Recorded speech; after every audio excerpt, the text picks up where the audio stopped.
Variáveis e métricas em estatística.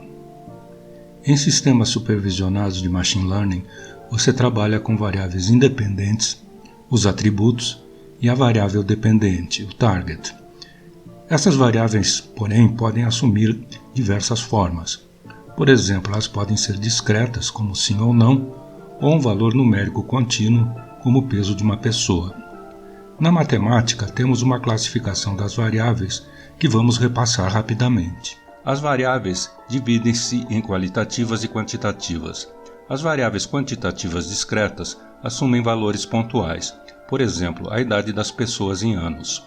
As variáveis quantitativas contínuas assumem valores dentro de um intervalo, por exemplo, a altura de uma pessoa ou a temperatura ambiente. As variáveis qualitativas ordinais são aquelas que podem ser ordenadas de maneira hierárquica. Por exemplo, o grau de escolaridade. Analfabeto, primeiro grau incompleto, primeiro grau completo, segundo grau incompleto e assim por diante. Por fim, as variáveis qualitativas nominais são aquelas que atribuem qualidade, mas em que não é possível fazer uma ordenação. Por exemplo, bits 0 e 1, sim e não, etc.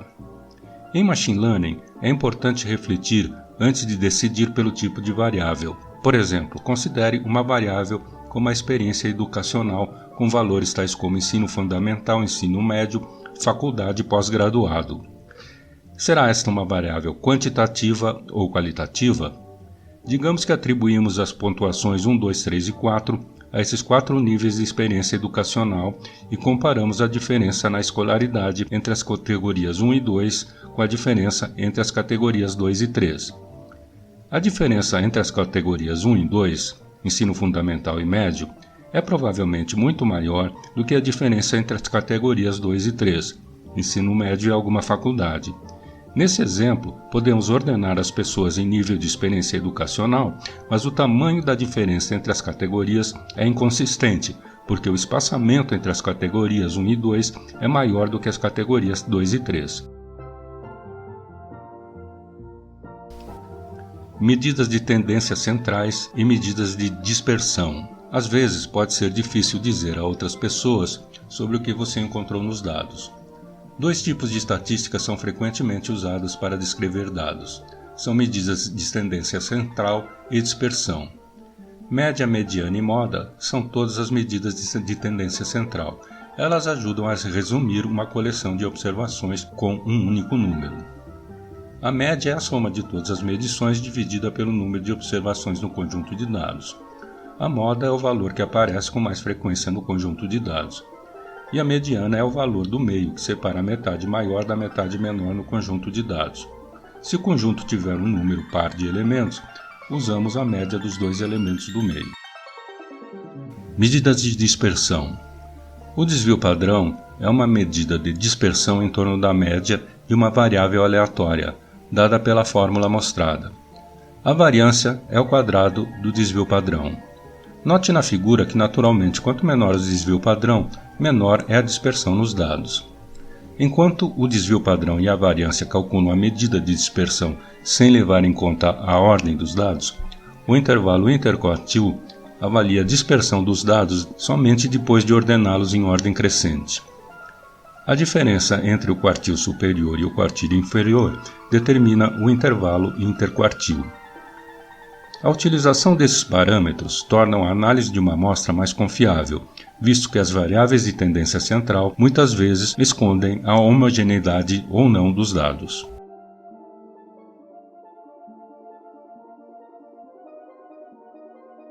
Correlação e covariância. O conceito de correlação é bastante familiar e não precisa de maiores explicações. Por exemplo, a correlação entre a estatura dos pais e a estatura dos filhos. Sabemos que a variância de uma variável descreve como os valores são distribuídos.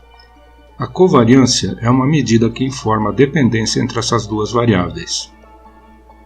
A covariância entre duas variáveis é dada por esta fórmula, que representa a somatória dos produtos das duas variáveis em relação às suas médias.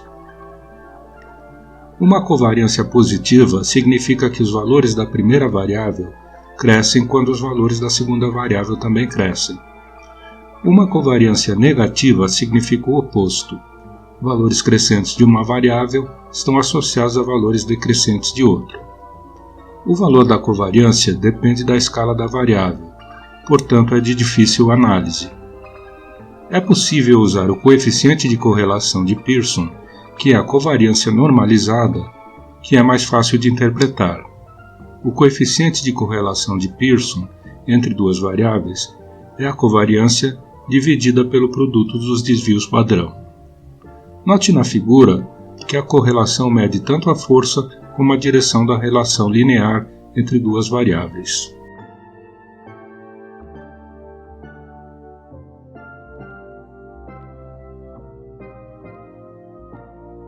Na figura, vemos correlações incluindo e não incluindo ruído, e correlações não lineares. Embora seja comumente denotada como medida de relação entre duas variáveis aleatórias, correlação não implica causalidade. Por exemplo, na figura, as curvas de quantidade de divórcios e consumo de margarina são muito próximas. Em Machine Learning, devemos evitar atributos, as variáveis independentes, altamente correlacionadas, pois isso pode confundir certos algoritmos.